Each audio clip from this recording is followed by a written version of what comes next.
Hi అండి, lucky Reddy స్టోరీస్కి స్వాగతం. Please story విన్న తర్వాత like, comment, share and subscribe చేసుకోవటం మాత్రం మర్చిపోవద్దు. రుద్రనేత్రుడు అనే కొత్త స్టోరీతో మీ ముందుకు వచ్చేసాను. ఖచ్చితంగా ఈ స్టోరీ మీకు నచ్చుతుంది అనుకుంటున్నాను. ఇక స్టోరీలోనికి వెళ్ళిపోదాం.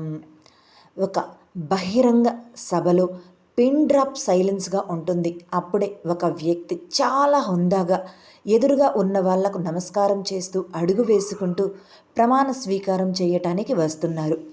గవర్నర్ వస్తున్న అతనికి గౌరవంగా నమస్కారం చేస్తూ కంగ్రాచులేషన్స్ అంటారు ఆనందంగా. అతను కూడా థ్యాంక్ యూ అంటూ గవర్నర్కి ప్రతి నమస్కారం చేస్తారు. ఇది వరుసగా అతను 4వసారి ముఖ్యమంత్రిగా గెలవటం. వరుసగా 4 సార్లు ముఖ్యమంత్రి అయ్యారు అంటే అతని మీద ప్రజలలో ఎంత ఆదరాభిమానం, నమ్మకం ఉన్నాయో వాళ్ళు వేసిన ఓట్లను బట్టి అతను గెలిచే విధానమే